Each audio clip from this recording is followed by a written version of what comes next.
Sorry for starting a bit late. We had a few technical problems, as you might have guessed.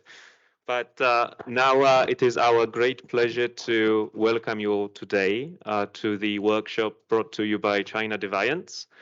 We have together with us today very high-profile speakers, so thank you very much for taking your time on a weekend, on Saturday. I do hope that it's not only interesting, but also educational, and it brings you a lot of food for thought and reflection. Today we're going to divide our workshop into 3 stages. So we're going to invite our speakers to talk. You can call this a seminar, but it's really just a brief introduction of, I guess, the topic that we're going to focus on today. After this, we're going to give everybody an opportunity to ask questions, but also speakers will ask you questions. So we want to keep it as interactive as possible. Questions that you have during the talks and during the whole event, please just submit them here. We're going to be able to see them on our end and read them out during the Q&A. Finally, in the final stage, we will actually invite you to work with some of the people in the audience, with people that you might know, you might not know, but we would like to keep it very interactive, and we will invite you to discuss some problems, some specific questions from the speakers in small groups, and then discuss these together. So before I introduce the speakers and invite them to talk, just a few small points. So it's, as you know, the event like the one today is politically delicate. So please, if you can avoid taking pictures, that would be great. If you do end up, for example, scanning the code here, just try to not include humans in the first row in your camera. Yeah, don't get offended by this. We just try to keep it as safe as possible. We will be recording the sound of this event today, so we will share the content of the actual seminars with you afterwards, if you're interested. So without further ado, let me introduce to you the speakers. So firstly, so we've got, as I said, very high-profile speakers with us here today. So firstly, I'll invite Wu'erkaxi to speak. Wu'erkaxi is best known as a political commentator, known for his leading role in the protest at Tiananmen Square in 1989. So he was one of the student leaders, one of the, which I'm sure he will also mention in a minute, one of the student leaders who was participating in the hunger strikes in Beijing. And it is our great honor to have Wu'erkaxi with us here today. After that, I'm going to also invite Rahima. Rahima Mahmut, who is the Uyghur human rights activist currently in exile. She worked as the interpreter for camp survivors during the Uyghur Tribunal last year and collaborated with mainstream media on breaking the news stories related to Uyghur genocide. Currently, Rahima is the UK director of the World Uyghur Congress, executive director of Stop Uyghur Genocide, and advisor to the Inter-Parliamentary Alliance on China. So I think let's first maybe welcome both speakers with a round of applause.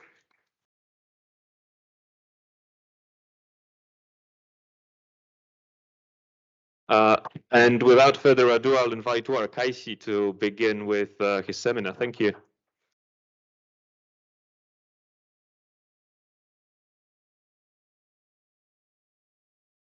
Good afternoon. Although back in Tiananmen, I became a student leader because of my loud voice, but I still think a microphone will be a good plus, so I'll talk here. Thank you for the introduction. There are one part I think rather important for today's dialogue that belongs to my identity you miss. You introduced me as Wu'erkaxi, that's my Chinese name. Another important identity of mine is I'm a Uyghur. And then today we're going to be talking about this topic, this very topic, Uyghur China on this context. So my Uyghur name is Wu'erkaxi. So along in a audience, we have quite some Uyghur friends.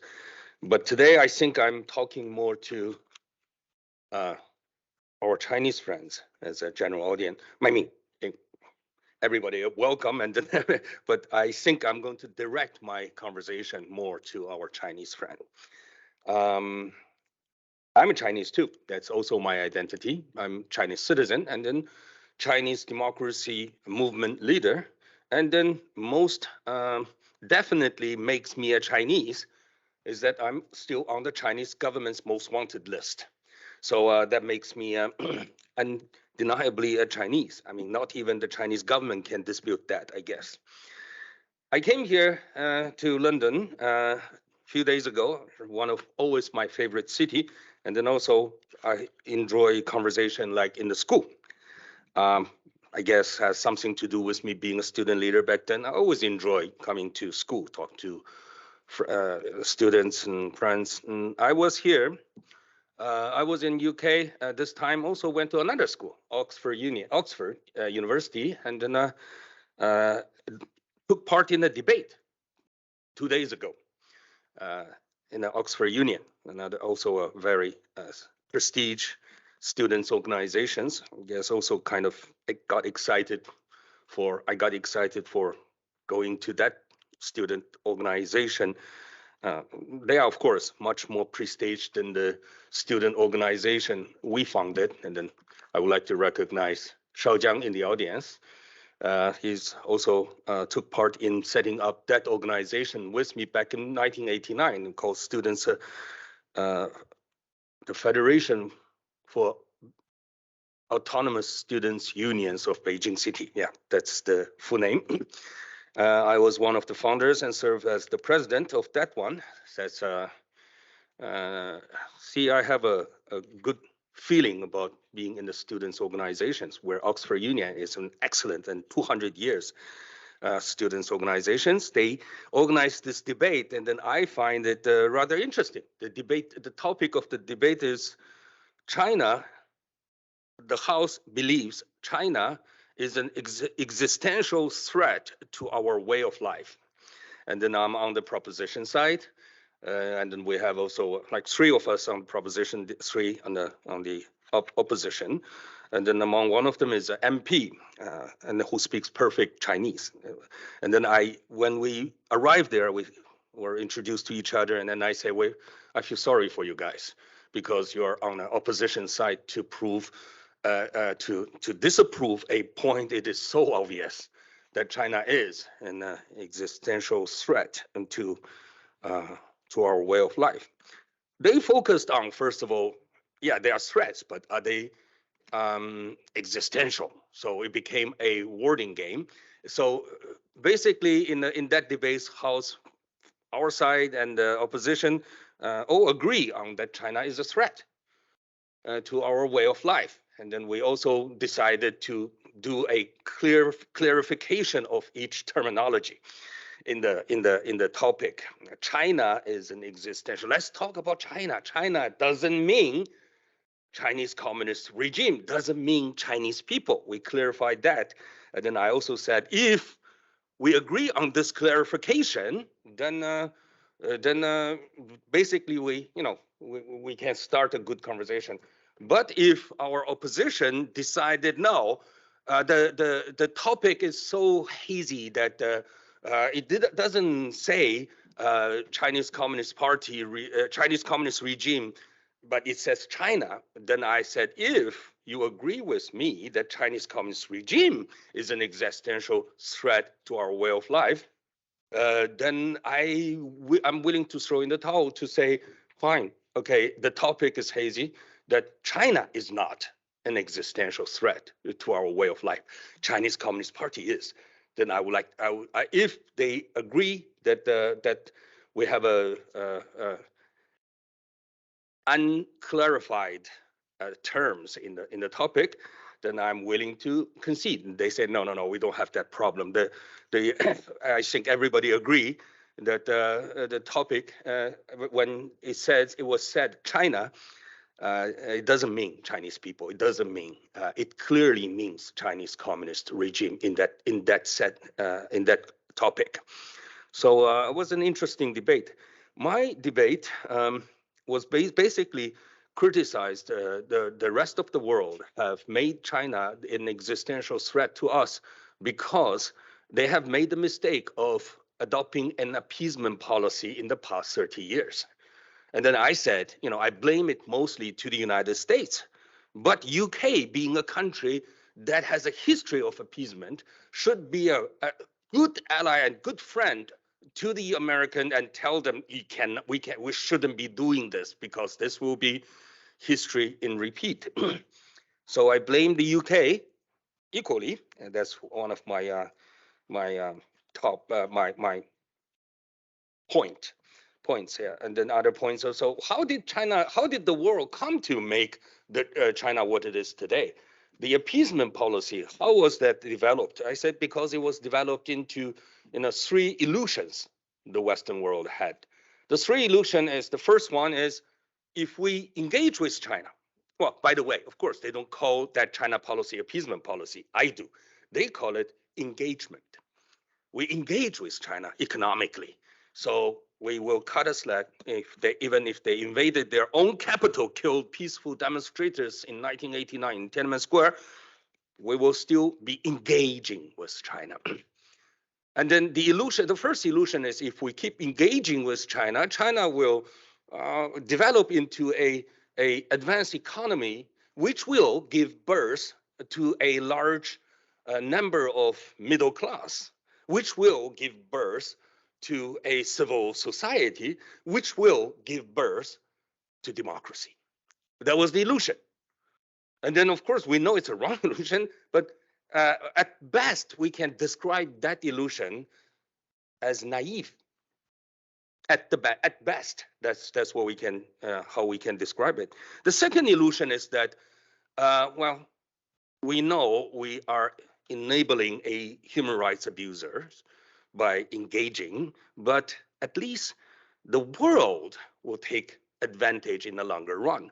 Maybe some Chinese will suffer during the process, but it will be contained within Chinese border. This illusion, at best, we call it selfish. The third illusion is that we keep dealing with Chinese communist regime, we will successfully make them a responsible stakeholders and then a party we can deal with. This illusion, I said, and then I repeat here, there's no other way to describe other than say it's downright stupid. And then all three illusions were wrong. Not only just naive, selfish, and stupid, and they were all wrong. China did not give birth to a civil society that gave birth to democracy because of the economic engagement. China's interference with the world, meddling, did not stop within its border. But within the border, they suppress, of course, Chinese dissidents movement, democracy movement, but also to Uyghur people, Tibetan. When they come to its border, it decides to go across and suppress Hong Kongers, threat Taiwan, and using their the hacking technologies to attack many democratic countries, and they control their they manipulate the foreign currency, and then that was only the two simple examples that the border did not stop Chinese Communist Party become what it is, an existential threat to the world. So that was the debate, and then I would like to report to you that I think it was a good debate. Later on, we were, of course, they have a good tradition of treat the speakers to their bar, which I enjoy. I even bought a beer for the our opposition as a consolation, I guess. I hope. But I think we all agree on the bigger picture.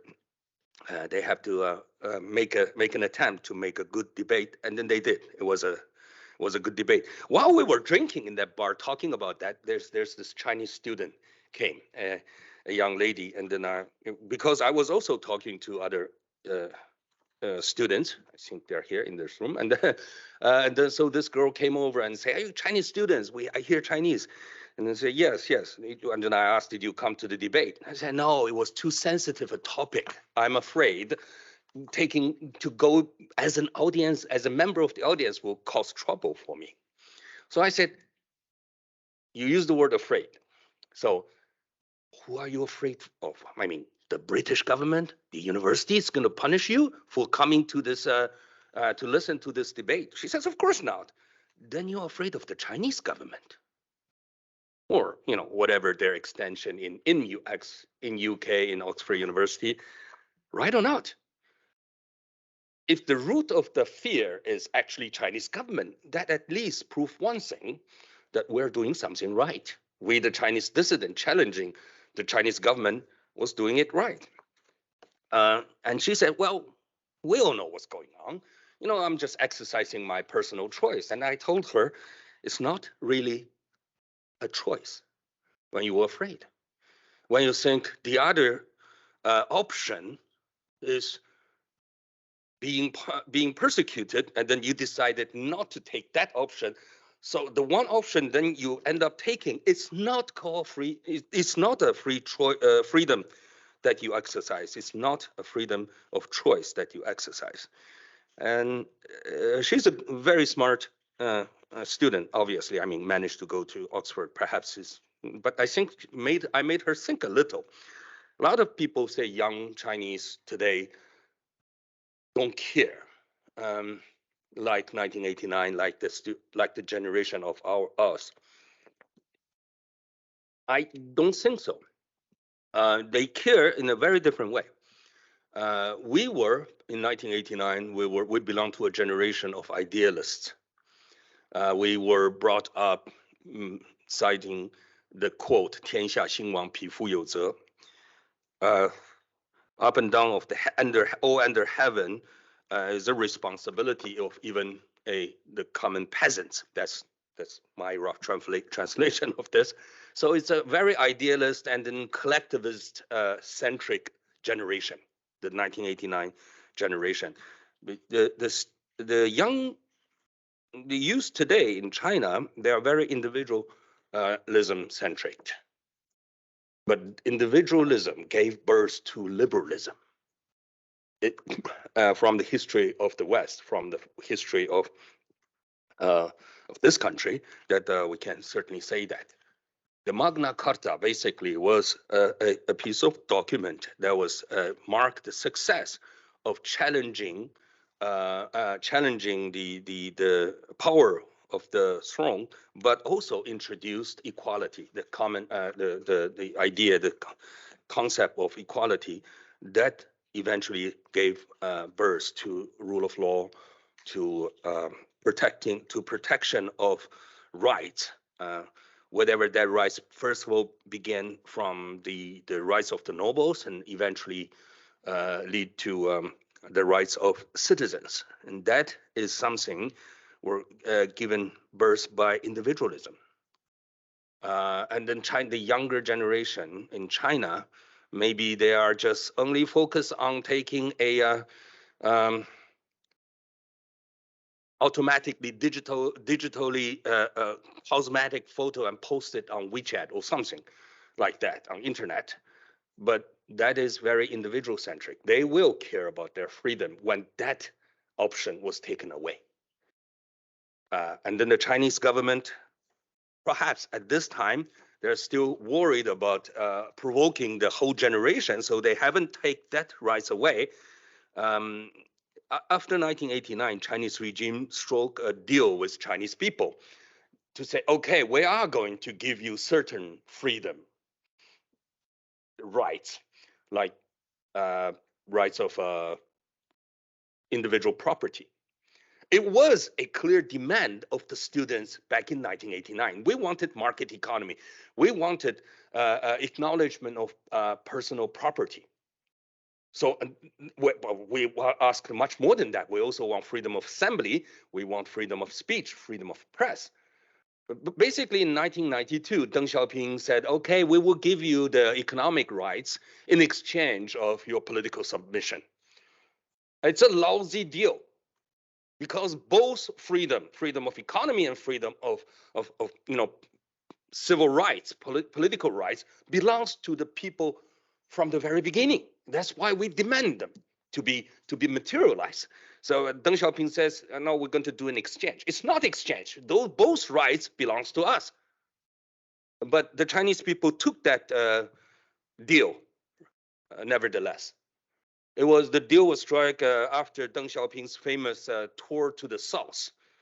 He came back and said we need to do a more braver open and reform, that including giving China a full access of a market economy and acknowledge the personal property rights. So they conceded partially to the students, took the street, took the square, in exchange of Chinese political, what they call stability.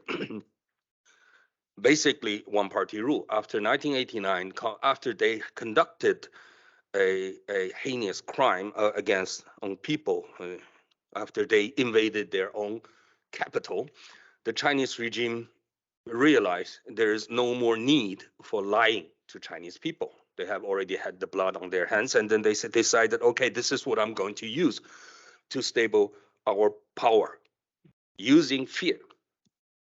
Just using fear. That's why I was quite sensitive when that young girl came in and say, I didn't want to come to this debate, sensitive topic debate, because I'm afraid. So the word afraid is a word that I have been thinking in the last many decades and come up with this answer. Fearless is a valid option. That actually you can be fearless, and it gives you a lot of power. So that I also message I want to deliver today. And then also I'm very happy today to come to this organization, China Defiance. All right, wonderful name too, and then a great group of Chinese students that, as I said, I'm directing my talk today more to you. Dialogue is one of the most important slogan we had during 1989 Tiananmen student movement, 对话, introduced by Liu Xiaobo to me, of course, and says that's what you should demand, 对话. And then we start to shout slogan 对话. Immediately, it was echoed by all the participants, and we also all realize demanding 对话 is a beginning of a political movement that can eventually lead to democracy. And then it sounds humble, but it's actually a quite direct challenge to the Chinese regime. We want 对话 because until 1989, for the 40 years of the People's Republic, the Chinese Communist Party never conduct 对话 with its own people. They never thought that they needed to do that. And they always believed that they are the one ruling, and we were subjects, not citizens, subjects. And so it was denied. I guess I can understand why Chinese government didn't reject any demand for dialogue. Dalai Lama and the Tibetan exile government have demanded 对话. And he even demanded 对话 before so. And the Hong Kongers took the street in the last almost 10 years now, also demanded 对话. It was rejected. Environmentalists in China demand 对话 to talk about issues like that, was rejected. Pretty much every topic raised to Chinese regime and demand for 对话, if they conduct, they probably will lose each and every one of them because it's a terrible government. So they have to come up with a narrative that they are the most scientifically advanced party. They decided to redefine the core spirit of the May 4th movement in 1919 into 爱国, patriotism, and 科学, scientific. they redefined that. Back in 1919, we asked De先生, Sei 先生, democracy and science. But then the Chinese says, no, no, we want patriotism to replace 民主, democracy. Why? Well, they find that if you use nationalism, patriotism, to quote the nationalism, and then also using their position to define what is science, and then because what they say is the Chinese Communist Party have already found the most scientifically correct path for China. So they have the right to define what's being scientific. So I got this. There was this time I was on BBC, and then it was on the May 4th, I think, and then they invited this Chinese an Chinese official. I think his official title is the chairman of the Beijing University alumnus around in the world, and that's what he defined. He says, you know, the May 1st movement is about patriotism and science. And then I say, well, the most important element of science is that you allow dissent.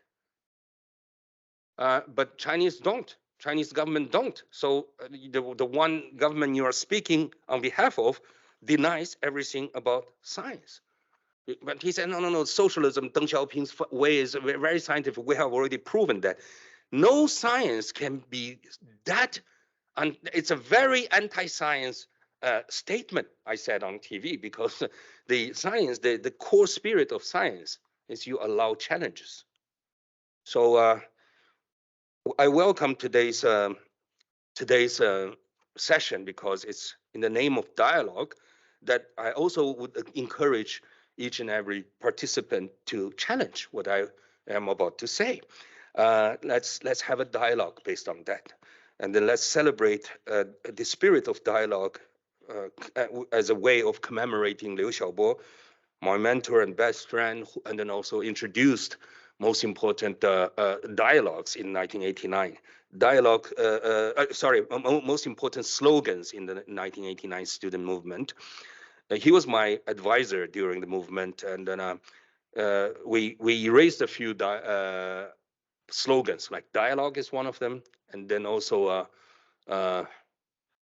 和平理性非暴力 peaceful, rational, non-violent, all come from Liu Xiaobo. I think being in the first line, listening to Liu Xiaobo, I think his Nobel Peace Prize was very, very, very earned.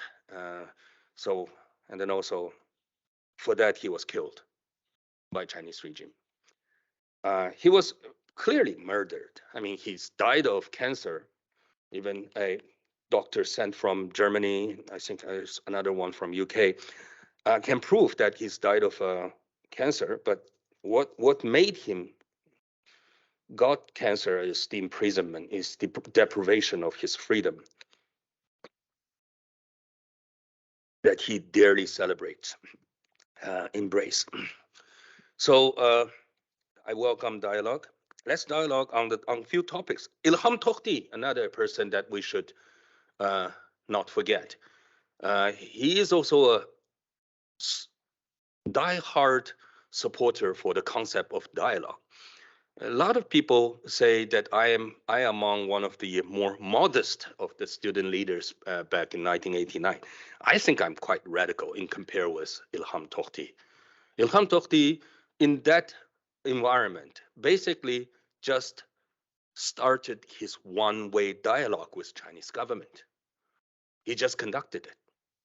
And for that, the Chinese government was so angry and threw him into prison for life imprisonment, which he still is at this time. Let's also not forget him.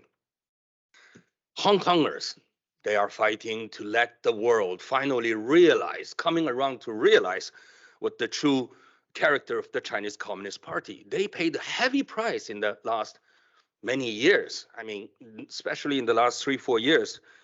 I think I have poured so much tears, more than that my entire life combines for Hong Kongers, and then their bravery also needs to be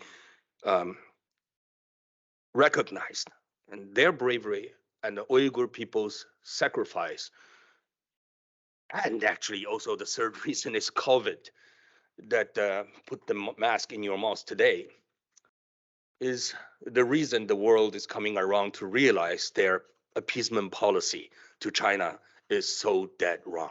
And then even the word appeasement to be used more and more. The first time I used the word appeasement in my 30 years of advocacy, of activism, was in 2010.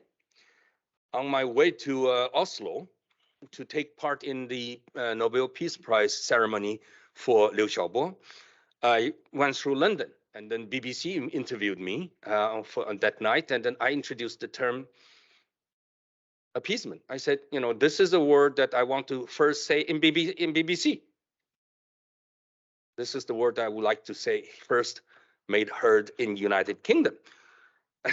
In the same panel I was being interviewed, there's this Chinese lady, I think she was studying at this school at that time.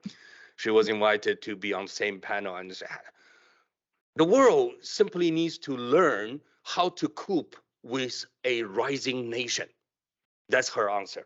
And I say, see, she is making a good footnote and then defending Hitler. And then of course, and then she didn't realize that I was talking, I used her words to describe that she's defending, of course she's defending Chinese regime, but the exact same word can be used to defend Hitler. And then this country had someone said those words. And those words, the people who said those words, and then later being labeled as the inventor of appeasement. It was an interesting conversation on BBC before I go to Oslo. So the dialogue is important. With that dialogue, we made the host, the audience of that program realize, oh, to think a little bit more that we could be making a big mistake about our China policy. But at that time, I think you being a scholars and students, I want you to realize that in a debate or in a conversation, the first person to mention Hitler loses. So in 2010, I was the one person saying, you know, China is a modern day, Nazi, Hitler. And it's, oh, no, you cannot. They gave me one of the longest no to say, you cannot compare China with Hitler. Unfortunately, that was not just too long ago, 2010. And then a few years down the road, the world has seen Xi Jinping imitated Hitler, and then throwing more than millions of Uyghur people in modern day, in 21st century, in concentration camp. So I hope the audiences or the distinguished gentlemen in the same panel gave me that longest no, can today think about that night and say, we should have agreed with Wu'erkaxi back then. So we may even prevent what to happen. If we change our policy back then, we may even prevent this atrocity. Unfortunately, history is never played in that way. It's always regret after we realize we are mistaken. Although there's also another saying, it is never too late to right your wrong. Well, it is sometimes. It is, I mean, to millions of Uyghur people, it's definitely way, way too late. If we talk about Uyghur issues, we have to talk about two key words here: terrorism, separatism. Okay, and then I think if we don't touch on based on those two words, this will not be a significant dialogue. Terrorism, let's first talk about that. Let's give it a definition. An act of atrocity against innocent people to make the group behind those innocent people afraid. I didn't look it up. I'm just trying to, when we are talking, I think I'm trying to give it the definition. An act of atrocity against small group of people, innocent people, to make the people behind those sharing the same character afraid. Would you agree with this definition that this is terrorism? And then so many of my fellow Chinese democracy activists said, yes, we agree. That's exactly what happened in Kunming train station.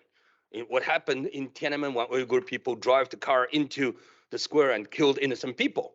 We agree, your terminology, your definition. That's what happened in the Urumqi train station when innocent people were killed. I say, great, thank you for agreeing with my definition. That's exactly what Chinese government have been doing to Uyghur people in the past many decades. That target and attack a small group of innocent people to make the entire group of Uyghur people, entire race, entire ethnic group to be afraid. That's what the Chinese government doing. Chinese government is terrorist, state terrorist. And what Uyghur people did when called for help to the world with no answer, that's their desperate defiance. So let's talk about that. So today, if we have to talk about terrorism, that's my definition, and then that's my statement. What Uyghur people did, no innocent people should die, but what Uyghur people did was a hopeless, desperate act because we didn't do our part listening to Uyghur people's call for help. So if you call them terrorists, if you blame that, you should also blame for yourself. That's my statement today. And then I welcome challenges and dialogue. The other terminology is separatism. Let's talk about that. Dalai Lama was forced into inventing this term called middle path or middle way. I forgot. Yeah, middle way. Yeah. Basically, he says, okay, we don't have to ask for independence. When every other Tibetan is like, what? How can Dalai Lama says we don't need independence? All history, all his government, all the activists from the Tibetan movement have been saying Tibet has been an independent state, and then where Tibetan people have the collective memory of belonging in the same country for centuries. And then the spiritual and political leader of our movement says we don't need independence.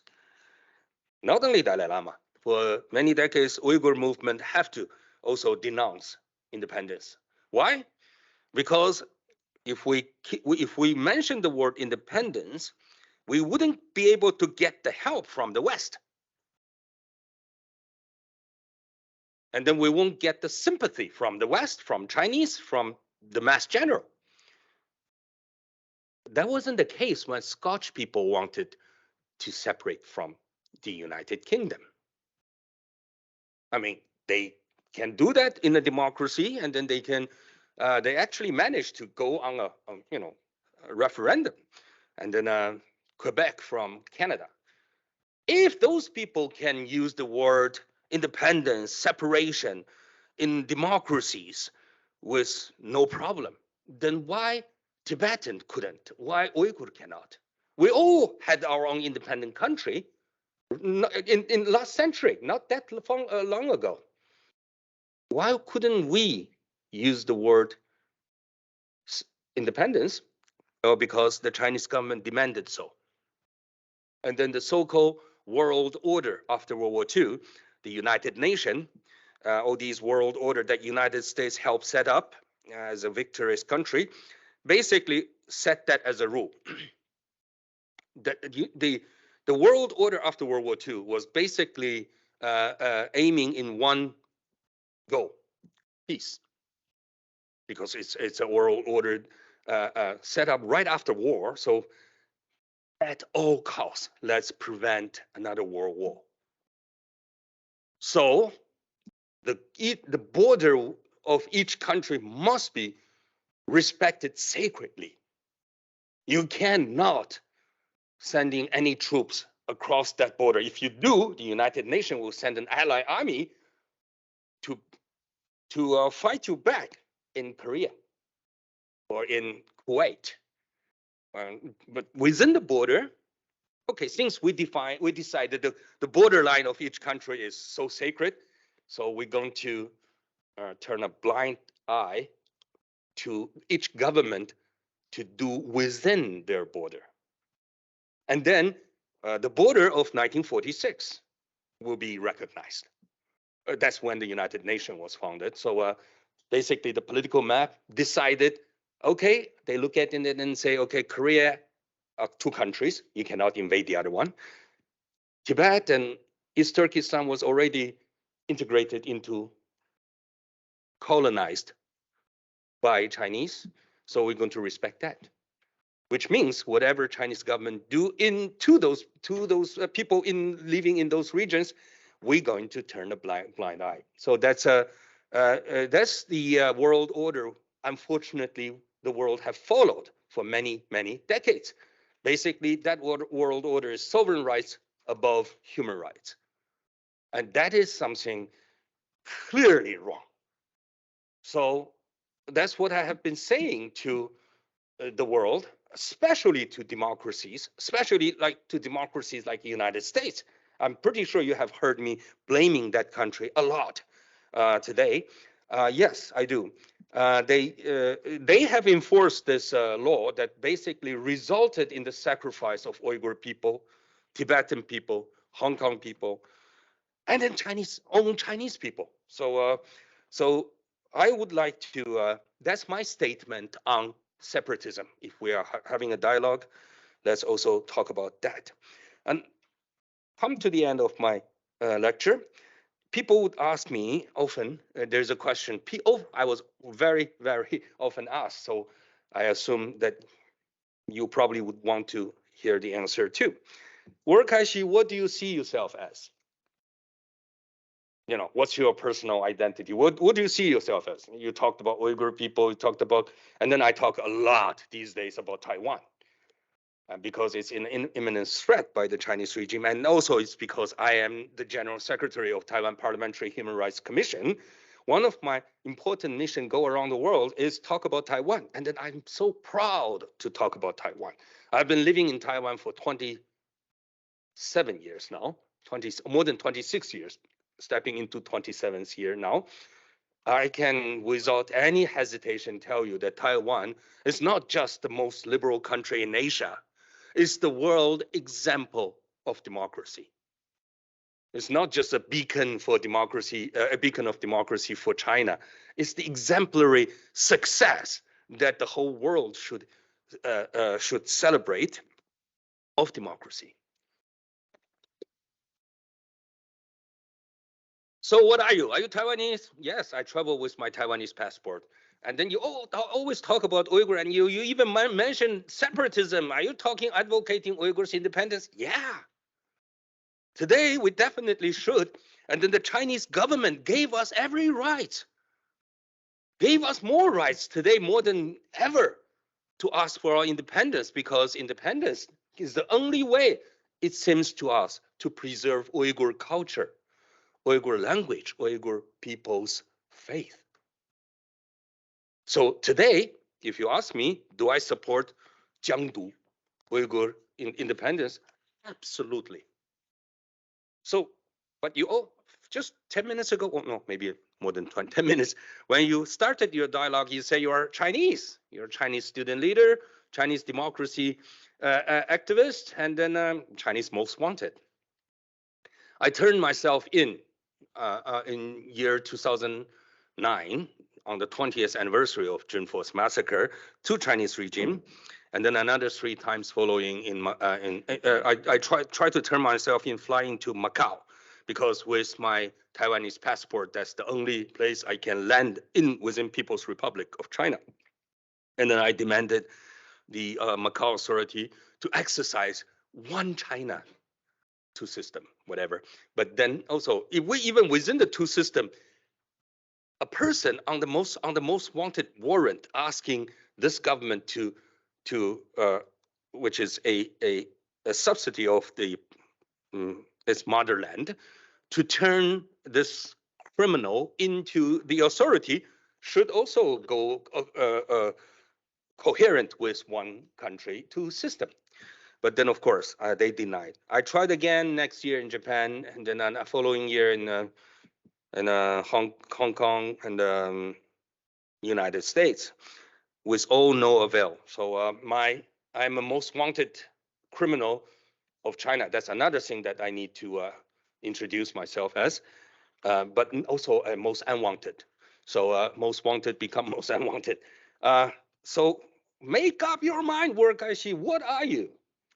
Are you a Chinese? Are you Uyghur? Are you a Taiwanese? I'm all of them. And then I don't see any conflicts. You don't see any conflicts? Chinese and Taiwan, they're about in the blink of war. I know if China invade Taiwan, and then I made a public announcement already, I will pick up a gun and fight against China. Oh, that will give me a good opportunity to really fight against the People's Liberation Army. But you said you're Chinese too.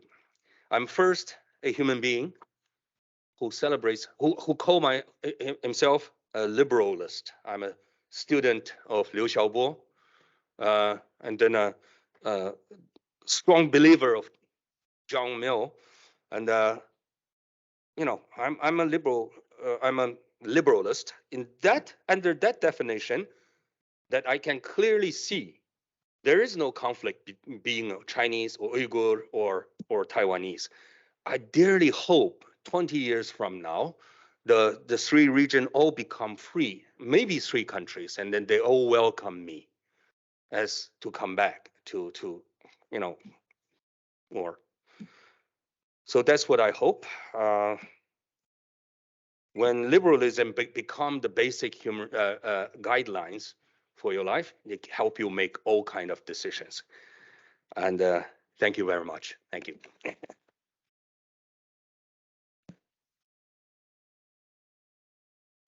Thank you very much. Thank you. So let's take a 10 minutes break now. There are some refreshments over there. Before we continue, let's take a small break.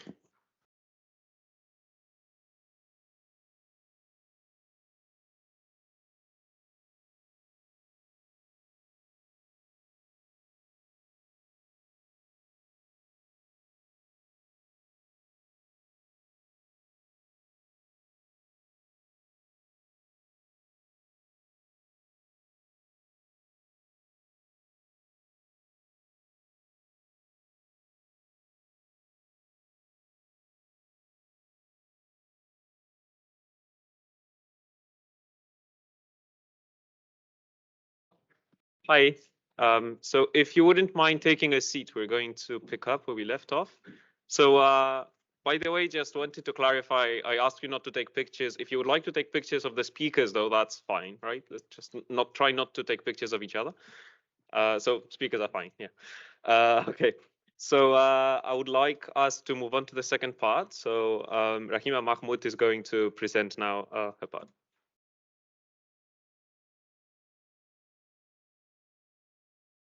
So thank you and good afternoon, everyone. What a fascinating talk by Wu'erkaxi. And I feel very, very privileged to speak after him. And so my relationship with Wu'erkaxi goes back long years before he even know about me. So I was at the Tiananmen in 1989 as well. But you know, because of the sheer number of people, there was no way we could come close to the leaders. And so I was studying at Dalian University of Technology. Around 2,000 students, we traveled in mid-May to Beijing to join the student movement. And I didn't get into trouble because I was just a simple participant. They couldn't, they targeted more leaders and the organizers. I was given 警告处分, the warning. So then I always wanted to meet Uyghurs. I was invited to perform by the Chinese Taipei Orchestra. Was it 2010? I think. And then I was hoping to meet Uyghurs. I arrived on the 1st of June, and then he was about to go to Japan.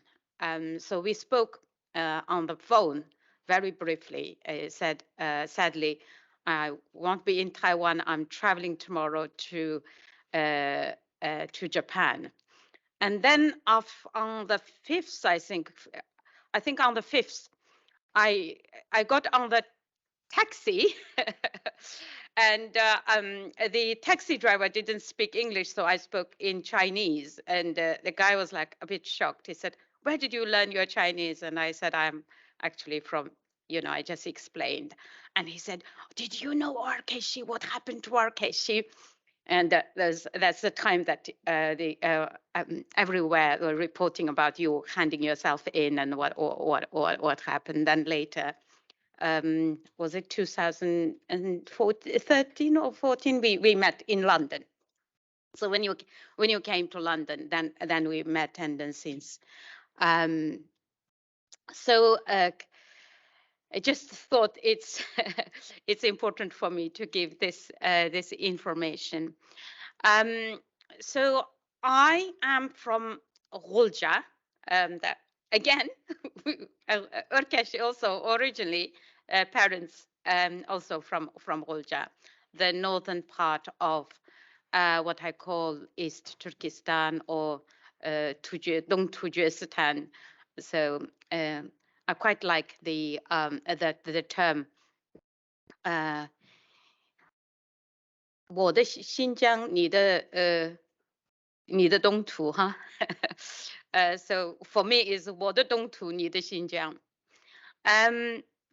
So today I will focus more on the Uyghur issue. Is what is why we call it genocide, because so far the only United States, the US, officially as a government recognize it as genocide. Although we had many parliaments passed a motion, recognized it, but the government's reluctant to recognize it or acknowledge it. I believe that due to very clear reasons, because they try to avoid their responsibilities under the Genocide Convention. So I'm starting with this slideshow because these are the first human faces that we saw after this file, the Xinjiang police file, we call it, was leaked. And these are the faces of the most innocent people that ordinary, just like you and me.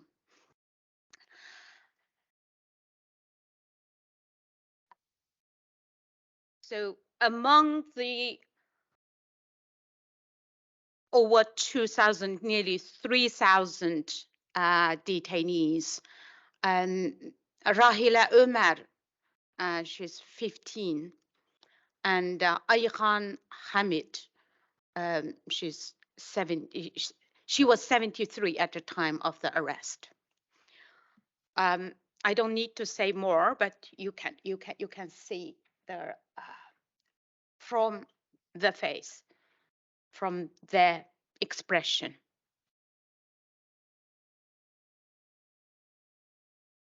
So we are the Uyghurs, and a lot of people, including the Chinese, actually don't know about Uyghur people properly. Who we are, what language we speak. And even when I was in Dalian, people used to ask me, "Do you have houses in Xinjiang?" So it was quite funny. so these are the faces of normally like a most typical how the Uyghur people look under the traditional hats and the young and old. I thought just give you a picture of what most typical Uyghurs look like. So Urkesh already spoke about the region, and so this is where we come from, and we Uyghurs, majority of us, especially those in exile, we prefer to call our country East Turkestan, and the official name as Xinjiang Uyghur Autonomous Region, although that was named in 1955 under the Chinese constitution, that the Uyghur language, Uyghur writing, all on the any kind of boards or advertising, they should come first, and then the Chinese language comes second. And also, according to the constitution, the governor has to be Uyghur. And so on. At that time, the agreement also was to keep the ethnic army, and that they will be kept to for the security of the region. But of course, during the Cultural Revolution, that was completely dispersed and imprisoned. That is a long history. But if people want to know more, and you're welcome to read more about the recent history. And this is a book that I have translated called "The Land Drenched in Tears." It's a prison memoir of a Tatar woman who was arrested in the early 60s and then imprisoned then many stage of the during the Cultural Revolution, her suffering, and also the other people, what happened during those years. And she talks about from 1958 when she enrolled the Xinjiang Medical University, and that's the year actually the rightist movement that started. So it's a fascinating book, and I would recommend people to read, to learn more about that. I'm not going to go into too much history of East Turkestan because of the time as well. So the territory is huge, but livable space is not that huge. So according to China's census, it's about 12 million, but Uyghurs, we believe we maybe 20, 25 million, but there is no real kind of census that can reflect. But obviously now we don't know after this mass internment and a lot of killings, and that happened during the recent years. And also, I would like to just mention while we are on this slide, a lot of people ask why Chinese government do such horrible things to Uyghur people, not others. So you can see this, one of the reasons the so-called Xinjiang is extremely important, and also geographical importance. Also, its wealth as well. They call black and white gold. Black is coal and petrol, gas, the Taklamakan Desert and Karmai. By the way, my background is petrochemical engineering. I worked in petrol industry for 4 years, from 92 to 96, then became a lecturer at a college in Maitag, or the Chinese name called Dushanzi. Then in 2000, I left the region.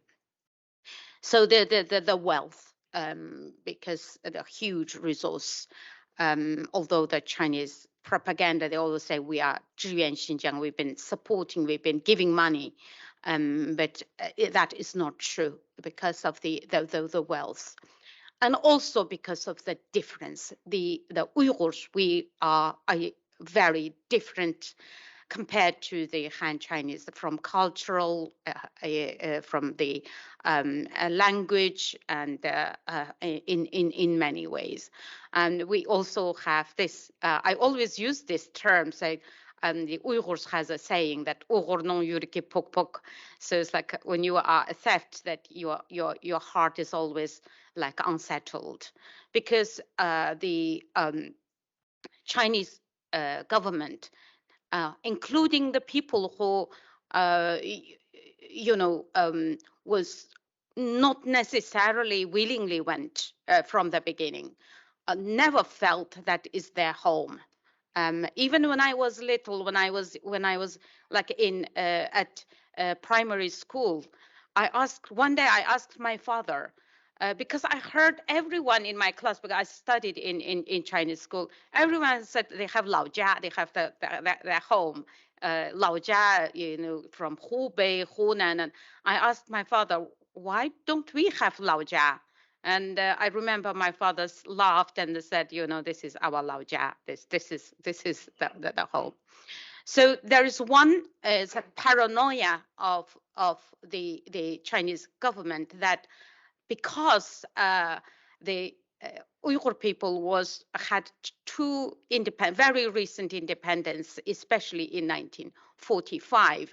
So that had that paranoia, always thinking that, they may want to regain independence. In order to prevent that, we need really to crush them, to scare them, to make them become almost like slave.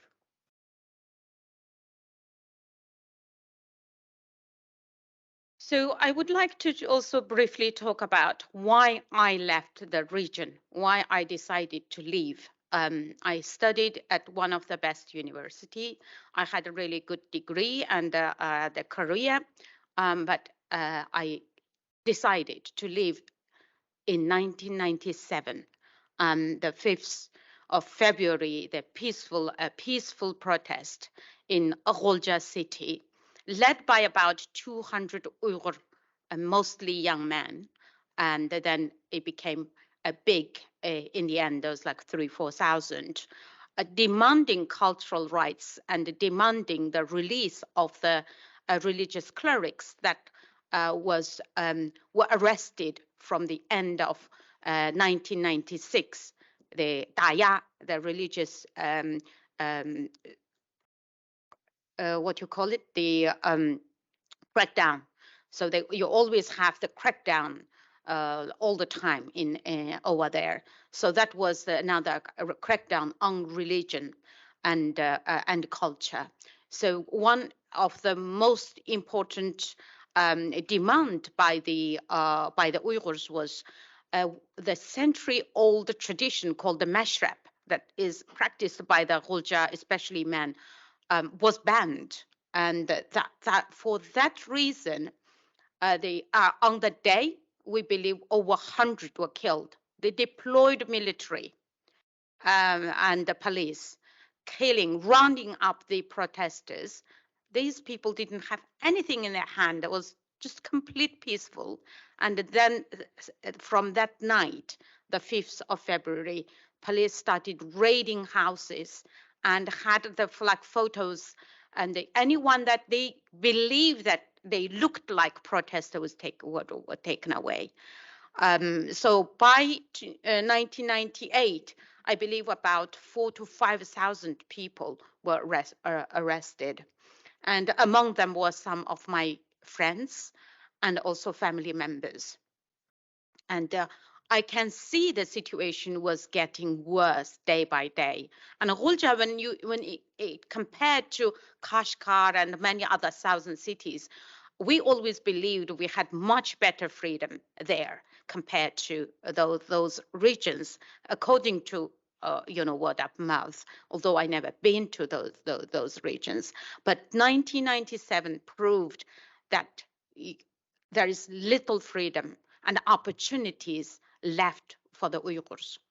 And my son was 1.5 years old. I was visiting my mother, my family, when this happened. And I remember so clearly, like yesterday, that feeling of terror. And so when I returned the next time, it was like 89. I left Beijing on the 2nd of June.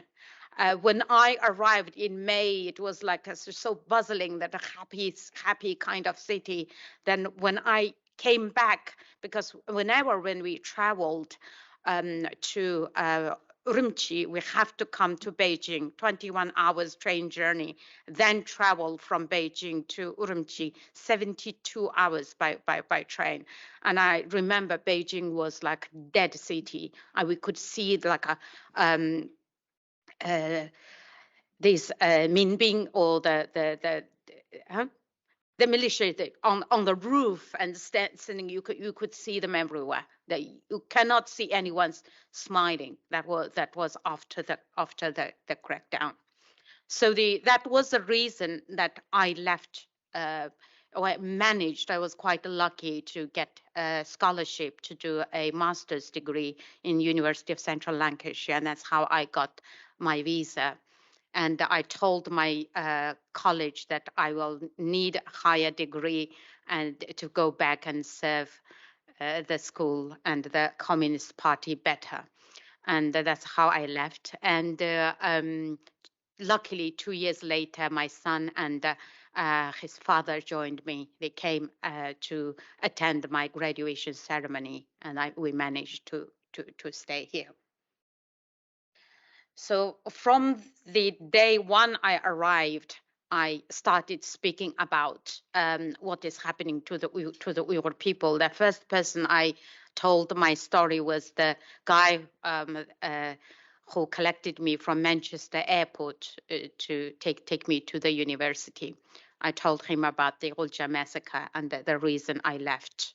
So because of my outspoken, speaking so loudly, I couldn't return. So since 2000, I never went back. So these kind of crackdowns didn't stop. And I always thought that maybe things will change, things might change. And then in 2009, the July 5th Urumqi massacre, that proved that situation was getting worse. There is no way people like myself, have any hope to return home. So I mentioned the Urumqi massacre because I believe this is a turning point from the oppression and to this a genocidal policy, the start of the genocidal policies, and giving red light giving green light to kill and because after this Urumqi, all the Chinese call it Urumqi incident, or so they introduced extrajudicial killings and extrajudicial arrests. So also they soon after this, they said no blind spots, so had to introduce or cover the whole place with CCTV cameras. So the start of the digital surveillance and the police state that happened from 2009, and the setting up checkpoints and the liberty of the Uyghurs, and also the Uyghurs were generally kind of criminalized and being branded as like terrorists. So also the complete kind of the relationship between Han Chinese people and the Uyghurs, because of the Chinese, their propaganda calling that the Uyghurs killed up to 200 Han Chinese people, and there is no information about how many thousands disappeared and how many hundreds were gunned down during the protest and also after the protest. We have heard a lot of eyewitnesses who were there during this time. So this is the another event I would like you to if you want to know more, you can look into a lot of reports. So in 2016, in October, from October, suddenly my family, my friends, I used to use WeChat as well, used to communicate with my sisters and brothers. I have 9 siblings. And suddenly, no one answered my phone call. At that time, I already heard that since Chen Jianguo was appointed as a governor, the situation is changing really, really drastically, and people are just very, very scared. Also, some people who worked within the government sent some information, managed to send some information, saying that the situation is going to be very, very bad for Uyghur people. So the world needed to pay some attention.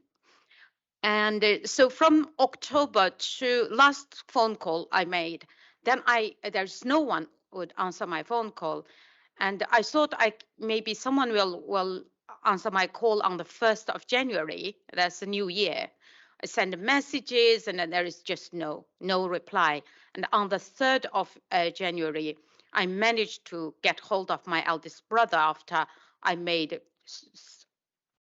tens phone, maybe 20, 30 times. Eventually, when he answered the call, I asked him, why no one is answering my phone call? He said, they did the right thing. Leave us in God's hands, and we leave you in God's hands too. I just want to go back. In 2013, I was diagnosed grade 3 cancer, and I fought that very hard, and I survived. And that made my sisters and brothers very worried. And I need to communicate with them at least 1 week to make sure, let them know that I am fine. Because, you know, people just too scared when they hear that someone had cancer. And it was very strange to know that my own brothers and sisters not answering my phone call when I called them, when I repeatedly called them. And when my eldest brother said that, with a shaky voice, I could hear that fear. I know they were kind of fearless people, but I could see the difference. That I know definitely that they were warned that if they continue to communicate, they would be taken away. I believe that, even though he didn't say it. So that is how serious, how difficult the situation is. And soon after, because I also work as a translator and interpreter, so I come across a lot of translating documents and also Radio Free Asia reports. It came clear that they are rounding up and arresting people in large number. We tried to, tell the world what is happening from mid-2017, including the BBC reporters. I forwarded so many Radio Free Asia reports, and then people just ignored me. It's completely just ignored, didn't show much interest. So the biggest breaking news came after the August 2018, when the UN Committee on the Elimination of Racial Discrimination said from tens of thousands to upwards of 1 million Uyghurs may be detained in the Uyghur region. So I was in Hungary. I was performing in Hungary. And suddenly my phone started ringing. The BBC, the Newsnight, and a lot of other journalists started calling me, say that want my comment on this UN report. And I thought, wow, at least now the world is going to pay attention. And I thought something fundamental and the actions from the government will happen. But unfortunately, up until today, as I mentioned earlier, only U.S. Did the most so far, but a lot of countries still just verbally condemning the government. And then the drone footage, September 2019, drone footage shows lines of blindfolded and shackled Uyghur prisoners being led into trains and taken away. When this drone footage came, it didn't really also capture a lot of attention. Only when the BBC, the most famous presenter, called the Chinese ambassador, and when he challenged him, and the ambassador said, he said, Xinjiang 是个好地方, Xinjiang is a beautiful place, and that became viral. That became viral, and then people started using this drone footage to show what is happening to Uyghur people. And then August 2020, and journalists and researchers use satellite images to evidence the vast infrastructure of the concentration camps in the region. So I want to also point out that the first person who actually used that satellite image was a Han Chinese law student based in Canada. His name? I said somehow I'm forgetting all the names. So Xinjiang. He actually was, I remember, the first person. So these are the previous one.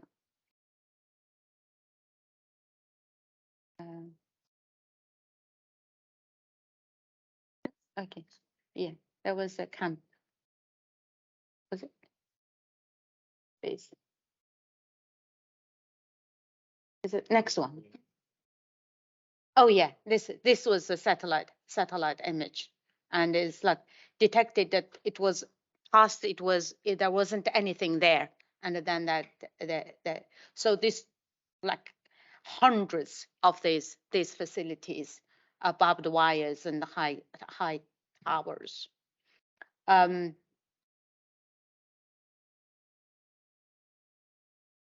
So in 2018, and I would also ask you to watch this BBC Newsnight report. You can find on YouTube. It's called by John Sweeney. I helped with interpretation of the report, including finding camp survivors, and I was on that report as well, called "Is China Brainwashing Muslims" by John Sweeney. That's a quite good report, about 9-10 minutes report that you can find on YouTube. And then in February 2021, the BBC reports on the systematic rape of female detainees in the region's concentration camps. I went with BBC reporters to Turkey to interview people for a different report. And then this person, the one of the camp survivors that we interviewed, revealed something absolutely horrific in floods of tears. The camp survivor now, she is in Kazakh. She's in Washington now. She said while she was in camp, she was also doing cleaning, and one of the things that she was forced to do was to fix the arms of these women on bed before the men go inside and rape them.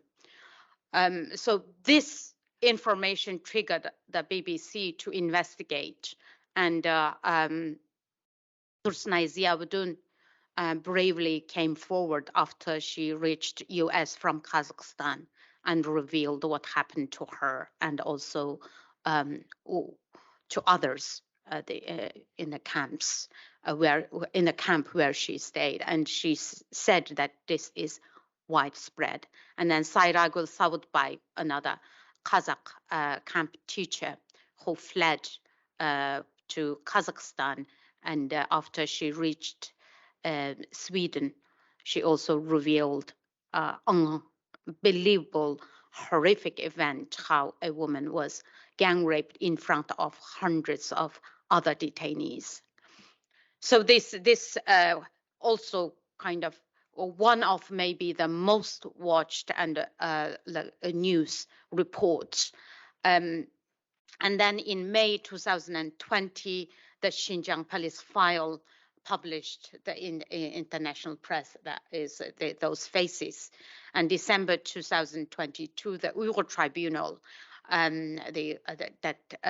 led by Sir Geoffrey Nice, KC, who is one of the most well-known and respected lawyer in this country, who prosecuted Milosevic at The Hague. He was a chair of this Uyghur Tribunal, and the conclusion was the genocide based on the undeniable evidence of the forced sterilization, forced abortion, and stop or preventing future babies born. So this is one of 5 criteria of the determination of genocide. So that was because we don't have the international court we can go to. One, China is not a member. Another is China has a power to veto. And for that reason, there is no other court can investigate what is happening. And therefore, that's why the birth of the Uyghur Tribunal, and led by these very professional, independent lawyers. That is the. I would also invite people to read the Uyghur Tribunal verdict. You can visit the Uyghur Tribunal. Like a lot of all the in-person or video testimonies available there. Then last year, August 2022, the Uyghur Tribunal determines that Uyghurs are facing genocide. The August 2022, UN Human Rights Chief Michelle Bachelet released her long-awaited report. It's not realized, awaited report on the situation in the Uyghur region. It says crimes against humanity. So the report itself is a really good report. All the evidence that we have been,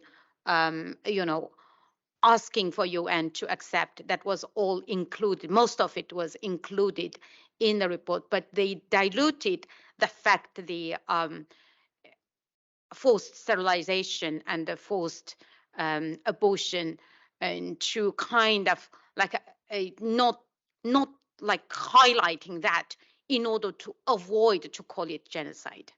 So that's we believe that's deliberate. So this kind of try to assimilate the Uyghurs. It started from the time after the CCP took power, and also the policy of mass immigrating the Chinese into the region, with the hope that the Uyghurs can completely become like a Han Chinese people. And one of the fear that, as you all know, that the CCP is that because Uyghurs are different, and that difference, speaking the different language, practicing Islam, and also, having the pride and to embrace our own culture and way of life, that became a deemed threat to CCP power. So from 2000 as early as 2014, the cultural erasure program already started, but during the last 6-7 years, it became very violent, in a very violent way of. So the mashup was banned in 1997, but people was still, manage to do it in a very, very quiet way. But that is no longer possible. And also the musicians, singers, and artists, poets and writers, most of the people that I know, the names that I know that I admired, they're all gone. Like Abdul Qadir Jalaluddin, who came to US, to SOAS. I met him when he did his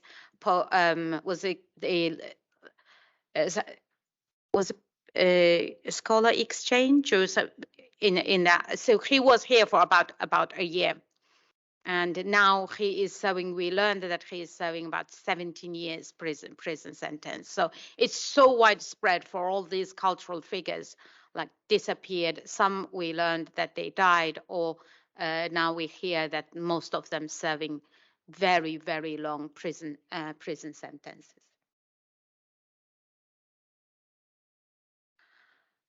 And also children.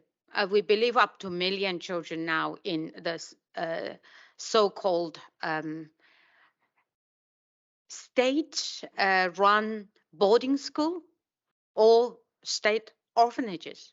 So these children, most of them, their parents were taken into the camps, and then they were looked after by their grandparents or other families, because Uyghurs, they are very close with all the relatives. So normally if something happened to a family, the relatives would take responsibility, take care of their children. But these children were taken away. And I also helped with Sky News to investigate the missing children. We interviewed several Uyghur mothers and fathers in Turkey. One of the lady, she left for Turkey after became pregnant, and she worried that she would have forced abortion. So she came to Turkey to give birth to her child, and left all her other children with her parents.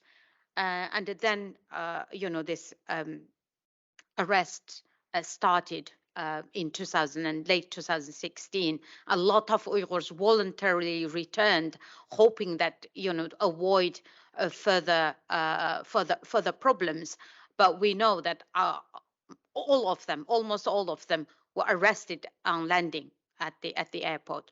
That made a lot of people, didn't dare to go back. So they remained in Turkey, remained in the countries where they traveled to. And so this lady found her daughter, I think her name is Aisha, in this state propaganda video. And this was in Khotan, one of the orphanages in Khotan.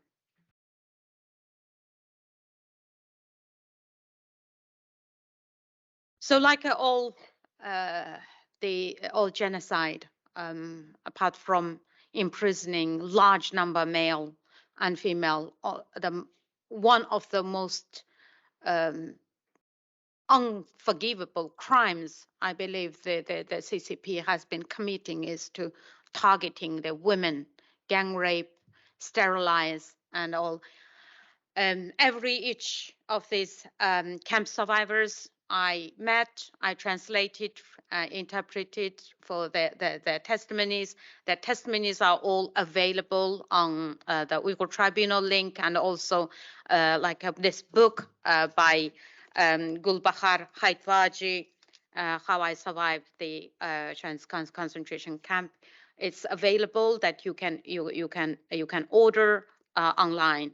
This can give you really informative information about what it is like to be in camp. And also there's another book, but I don't have it.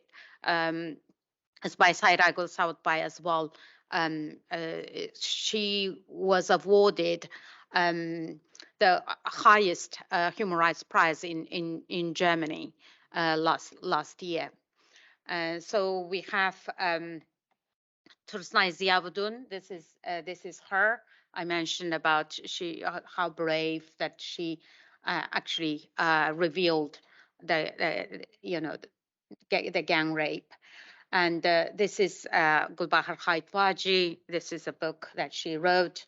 And Qalbinur Siddiq, she is now living in Holland. She was a camp teacher in Urumqi. And so it's a lot of testimonies. Also, Mihirgul Tursun, her story was also featured in some Japanese cartoon. So about her story. I'm not going into too much detail about what happened to them. Huh? Yeah.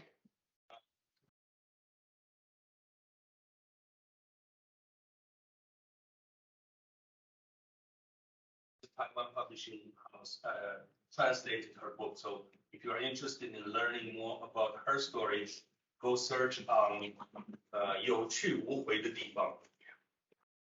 Yeah, that's it. Thank you. Yeah, thank you. Thanks for that. Yeah. So the reason I'm listing all this is because a lot of people asked me, is there any resources anywhere we can read more, we can learn more? So these are extremely important stories, because we know that the CCP is denying.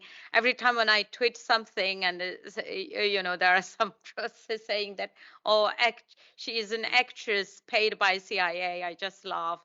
So these are the undeniable evidence of the camps, of the human faces, and what is happening, what has happened by the to the people there. So if you want to read more, if you want to learn more, you can take a picture of this, or maybe you can share with them.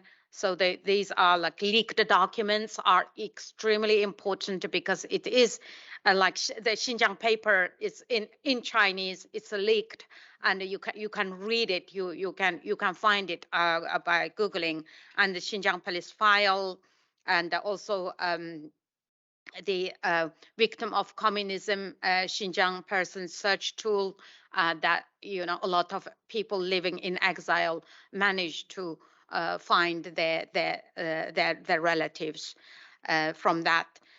And the reports by the Human Rights Watch that this break their lineage, break their roots, it's actually from the actual leaked document.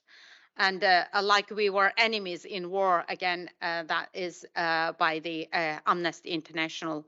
And then Uyghurs for Sale, that's by the Australian Strategic Policy Institute. This report was so important for, for the world to really recognize there is this systematic forced labor and the surveillance beyond the region.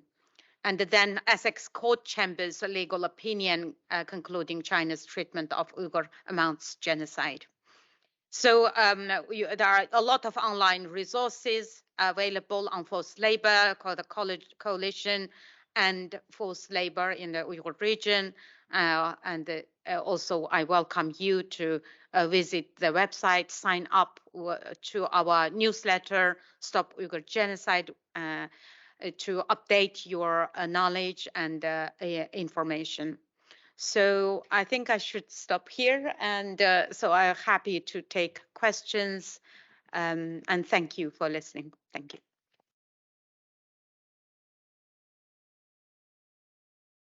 Thank you very much. Let's take another break before the Q&A. So just to remind you, you can submit your questions with one of these links. Yeah, so if you scan this, you can directly submit questions to speakers to start the conversation.